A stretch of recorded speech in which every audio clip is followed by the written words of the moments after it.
Assalamualaikum warahmatullahi wabarakatuh. Hari ini kita akan membahas tentang kimia unsur.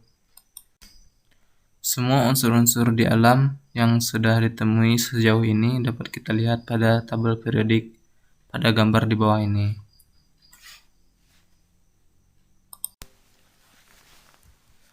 Kelimpahan unsur-unsur di alam. Sebagian besar unsur-unsur di alam terdapat sebagai senyawa, hanya sebagian kecil yang terdapat sebagai unsur bebas. Bahan-bahan alam yang mengandung unsur atau senyawa tertentu disebut mineral. Mineral yang digunakan atau diolah secara komersil disebut biji. Yang pertama, gas mulia. Gas mulia pada tabel periodik dapat kita lihat terdapat pada golongan 8A. Gas mulia ini merupakan unsur-unsur non-logam yang sukar bereaksi membentuk senyawa, karena susunan elektron valensi ada yaitu 2 dan 8 yang membuat unsur-unsur gas mulia ini sudah stabil. Unsur-unsur gas mulia. Gas mulia dalam sistem periodik terdapat pada lajur paling kanan, yaitu golongan 8A, yang terdiri atas unsur-unsur helium, neon, argon, kripton, xenon, dan radon. Unsur-unsur gas mulia di alam terdapat sebagai unsur bebas. Fakta ini menunjukkan bahwa gas mulia sukar bereaksi dengan unsur lain. Hal ini karena susunan elektron gas mulia telah stabil, yaitu memiliki 8 elektron valensi atau oktet kecuali helium dengan 2 elektron valensi atau duplet. Dengan susunan elektron yang stabil akan berakibat gas mulia stabil atau sukar bereaksi. Yang sifat-sifat gas mulia. Secara garis besar, sifat-sifat gas mulia ini semakin ke bawah, titik didih dan titik lelehnya semakin besar. Kemudian jari-jarinya juga semakin besar. Kemudian energi ionisasinya makin kecil. Sifat-sifat gas mulia. Yang pertama, konfigurasi elektron gas mulia adalah yang paling stabil sehingga sukar bereaksi dengan unsur yang lain. Sehingga di alam terdapat berbagai unsur bebas, yaitu gas monoatomik. Makin besar nomor atom dalam satu golongan, jari-jari atomnya juga semakin besar. Dari atas ke bawah, harga potensial ionisasinya makin kecil. Dalam golongan ini, makin ke bawah, terdapat kenaikan titik leleh, titik didih, dan kalor penguapan. Ini menunjukkan bertambah besarnya gaya tarik van der Waals antara atom-atom dari atas ke bawah, yang semakin besar. Radon merupakan unsur yang bersifat radioaktif, yaitu unsur yang tidak stabil dan dapat memancarkan sinar-sinar radioaktif. Kegunaan gas mulia. Yang pertama, helium. Helium ini dapat digunakan sebagai cairan pendingin sebab mempunyai titik didih paling rendah. Kemudian, gas neon. Gas neon ini juga dapat digunakan untuk lampu neon, untuk reklame, cairan pendingin reaktor nuklir. Kemudian argon digunakan dalam pengelasan dalam proses metalurgi suhu tinggi. Gas argon melindungi logam panas dari oksidasi udara.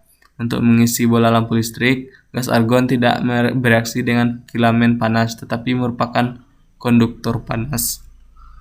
Kemudian kripton. Kripton ini dapat digunakan untuk lampu listrik, juga sering digunakan untuk fotografi. Kemudian xenon. Xenon ini juga dapat digunakan untuk lampu listrik. Kemudian membius pasien dan digunakan pada reaktor nuklir. Kemudian yang terakhir ada radon, digunakan sebagai sumber partikel alfa untuk pengobatan kanker karena sifat radioaktivitasnya. Kemudian halogen merupakan sekelompok unsur kimia yang berada pada golongan 7A yang dapat menghasilkan garam apabila bereaksi dengan logam. Pada tabel periodik, unsur-unsur halogen terdapat pada golongan 7A. Bisa kita lihat pada tabel periodik di bawah. Sifat-sifat halogen. Sifat-sifat halogen secara garis besar dari semakin ke bawah, titik didih dan titik lelehnya makin besar. Jari-jarinya juga semakin besar. Reaktifannya berkurang, serta sifat oksidatornya melemah. Sifat-sifat halogen. Yang pertama, unsur halogen terdapat sebagai molekul diatomik. Contohnya ada F2, Cl2, Br2, dan I2.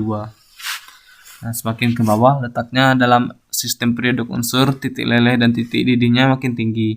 Pada suhu biasa, F2 kekuningan, Cl2 ke hijau kekuningan, Br2 coklat, I2 ungu, sedangkan At bersifat radioaktif sehingga tidak ditemukan di alam. Kemudian bersifat oksidator. Sifat oksidator ke bawah semakin berkurang sehingga unsur halogen hanya mampu mengoksidasi unsur di bawahnya. Nah, kemudian dapat bereaksi dengan logam yang sehingga dapat membentuk garam. Bilangan oksidasinya dalam senyawa bermacam-macam. Kemudian dapat bereaksi dengan basa. Kegunaan halogen dan senyawanya. Yang pertama, fluor. Digunakan untuk membuat CF2Cl2, yaitu teflon. Kemudian NaF digunakan untuk mengawetkan kayu. HF digunakan untuk mengukir kaca. Kemudian klor digunakan untuk membuat PVC, DDT. Kaporit CaOCl2 untuk disinfektan atau membunuh kuman. KCl juga digunakan untuk pupuk. Kemudian NH4Cl untuk pengisi baterai, ZnCl2 untuk bahan patri solder. Kemudian NaBr sebagai obat penenang saraf, metil bromida sebagai zat pemadam kebakaran. AgBr digunakan dalam fotografi. Kemudian I2 dalam alkohol atau tinktur sebagai obat luka. I2 untuk uji adanya amilum. Dan EAIS digunakan untuk mencegah penyakit gondok. Nah, keempat ada alkali tanah atau golongan 2A. Logam alkali tanah adalah 6 unsur kimia dalam kolom golongan 2 pada tabel periodik. Mereka adalah berilium atau Be, magnesium Mg, kalsium Ca, strontium Cr, Sr, barium Ba, dan radium Ra. Nah, bisa kita lihat pada tabel periodik. Kemudian sifat-sifat alkali tanah. Secara garis besar sifatnya semakin ke bawah titik lelehnya makin rendah, jari-jarinya makin besar, kereaktifannya bertambah, serta sifat basanya semakin kuat. Sifat-sifat kimia alkali tanah. Yang pertama bersifat reduktor, kuat meskipun tidak sekuat alkali. Kemudian dapat bereaksi dengan halogen, nitrogen, belerang, dan karbon. Dapat bereaksi dengan air menghasilkan basa dan gas H2. Bersifat basa lemah, bahkan Be menunjukkan sifat amfoter. Yang kemudian kelarutan hidroksidanya ke bawah makin besar, sedang kelarutan garam, sulfat, karbonat, kromat makin kecil. Kegunaan alkali tanah dan senyawanya. Aliase BeCu digunakan pada pembuatan pegas yang tahan getaran. Kemudian aliase Mg, Mn, Cu, Zn atau metal lemah, logam lemah sebagai bahan pembuat mesin. Kemudian Mg digunakan untuk menghasilkan kilat cahaya pada fotografi. Ra digunakan untuk pengobatan kanker. Garam strontium dan barium digunakan untuk kembang api. Kemudian oksida alkali tanah untuk pembuatan tanur. CaOCl2 atau kaporit sebagai zat disinfektan. MgSO4 atau garam Inggris sebagai zat pencahar atau pencuci perut. CaCl2 sebagai zat pengering karena sangat higroskopis. Warna nyala alkali tanah. Mg nyalanya sangat terang. Kemudian garam Ca merah bata, garam Sr merah, garam Ba kuning kehijauan, dan yang keempat pembuatan logam alkali tanah. Logam alkali tanah diperoleh dari elektrolisis leburan garam. Kemudian yang kelima ada alkali atau golongan 1A. Unsur logam alkali adalah unsur yang terdapat pada golongan 1A tabel periodik, yaitu litium, natrium, kalium, rubidium, cesium, dan francium. Sifat unsur alkali. Secara garis besar, sifat unsur alkali semakin ke bawah, titik lelehnya makin rendah, jari-jarinya makin besar, reaktifannya bertambah, serta sifat basanya semakin kuat. Kemudian, sifat-sifat unsur alkali. Yang pertama, logam-logam alkali bersifat reduktor kuat atau dapat bereaksi dengan halogen, hidrogen, belerang, dan fosfor. Kemudian dapat bereaksi dengan air membentuk basa dan gas H2. Sifat basa ke bawah makin kuat. Litium dapat bereaksi dengan nitrogen pada suhu biasa, sedangkan alkali lainnya dapat bereaksi dengan nitrogen pada suhu tinggi. Kegunaan logam alkali dan senyawanya. Uap natrium untuk lampu penerangan di jalan raya atau pada kendaraan, karena dapat menembus kabut. Logam Na sebagai reduktor dan media pemindah panas pada reaktor nuklir. K dan Cs digunakan untuk fotosel. Kemudian karnalit untuk pupuk. Soda kaustik atau NaOH untuk pembuatan sabun dan deterjen. Potas kaustik atau KOH untuk elektrolit baterai basah. Na2CO3 untuk pembuatan sabun, deterjen, pulp, dan kertas. NaHCO3 atau soda kue digunakan untuk pembuatan kue. KCl untuk pupuk. KClO3 untuk bahan koreksi. Warna nyala alkali. Pertama, litium memberi nyala warna merah pada karmin. Natrium memberi nyala warna kuning. Kalium memberi nyala warna ungu. Rubidium memberi nyala warna merah. Cesium memberi nyala warna biru. Pembuatan logam alkali. Logam-logam alkali ini diperoleh dengan cara elektrolisis lelehan atau leburan garamnya, biasanya garam halidanya. Unsur-unsur periode ketiga.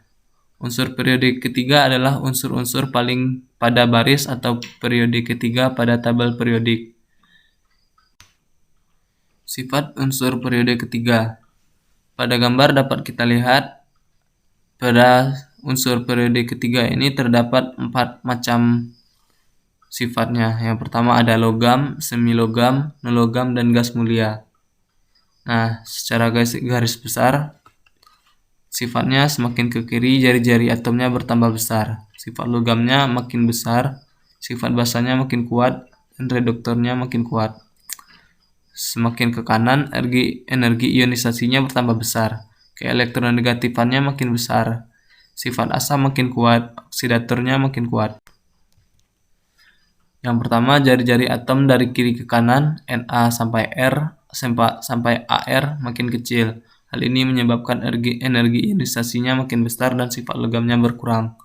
Kemudian yang kedua, sifat reduksi dari kiri ke kanan berkurang. Sifat pengoksidasi dari kiri ke kanan bertambah. Sifat basa dari kiri ke kanan berkurang.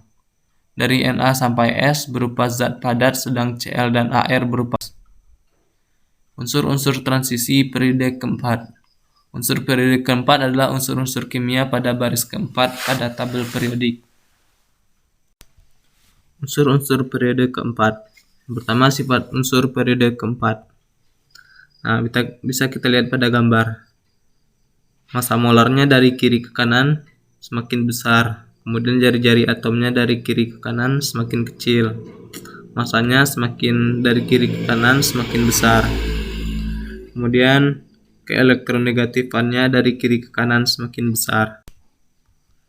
Sifatnya yang pertama yaitu bersifat logam. Semua unsur transisi tergolong logam karena dengan titik leleh dan titik didihnya yang relatif tinggi. Kemudian bersifat pragmatik. Kemudian membentuk senyawa-senyawa yang berwarna. Kemudian mempunyai beberapa tingkat oksidasi. Membentuk berbagai macam ion kompleks. Berdaya katalik. Banyak logam transisi yang berfungsi sebagai katalisator. Nah, itulah materi kimia unsur pada hari ini. Sekian dan terima kasih.